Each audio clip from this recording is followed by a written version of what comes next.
कुछ मौतें अचानक होती हैं, कुछ मौतें ऐसी होती हैं जिन्हें समय रहते रोका जा सकता था। आज का मामला इसी दूसरी कैटेगरी में आता है। 16 जनवरी की रात नोएडा में 27 साल का युवक करीब 2 घंटे तक जिंदा था। मदद मांग रहा था, दिखाई दे रहा था। इसके बावजूद उसकी मौत हो गई। इस वीडियो में पूरे मामले को हम भावनाओं से नहीं, तथ्यों और जिम्मेदारी के आधार पर समझेंगे। मरने वाले युवक का नाम युवराज मेहता था। उम्र 27 साल, प्रोफेशन सॉफ्टवेयर इंजीनियर।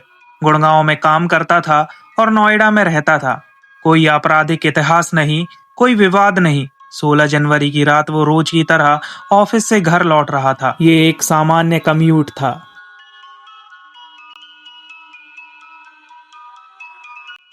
घटना स्थल था नोएडा सेक्टर 150 का एक शार्प रोड टर्न। सड़क के बिल्कुल पास करीब 20 फीट का एक कंस्ट्रक्शन एक्सिबिशन पिट था जिसमें पानी भरा हुआ था।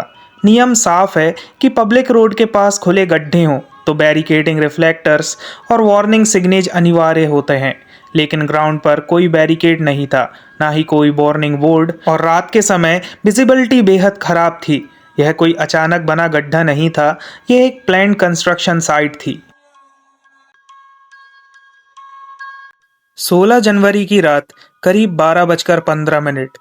घना कोहरा था, विजिबिलिटी बहुत कम थी। युवराज की एसयूवी टर्न लेते समय कंट्रोल खो बैठती है और बाउंड्री वॉल तोड़कर सीधे उस गड्ढे में गिर जाती है।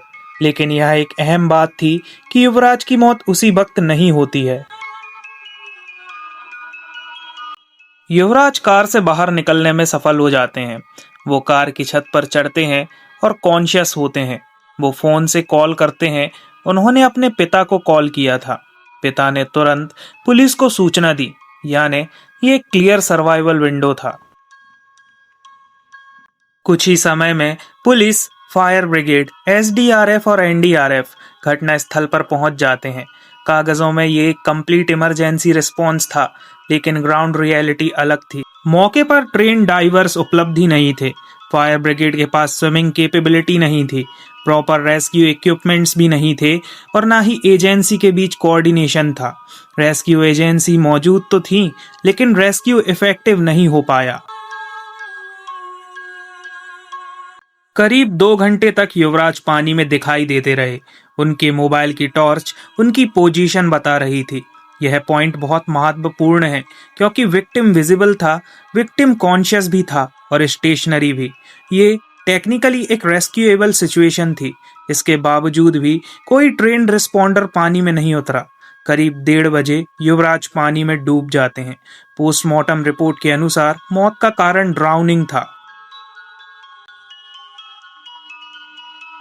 घटना के बाद सरकार ने एसआईटी का गठन किया। जांच में सामने आया कंस्ट्रक्शन साइट अनसेफ थी, मॉनिटरिंग में गंभीर लापरवाही थी और इमरजेंसी प्रिपेयर्डनेस भी कोई खास नहीं थी। आखिर में बिल्डर्स के खिलाफ कुछ कार्यवाही की गई। अब युवराज मेहता तो अपने घर के लिए निकले थे, लेकिन इस सिस्टम की लापरवाही ने उन्हें मौत के घाट उतार दिया। और ये सिर्फ एक व्यक्ति की मौत का सवाल नहीं है, बल्कि हमारे पूरे सिस्टम की लापरवाही का नतीजा है। और यही है इस मामले का आखिरी सच।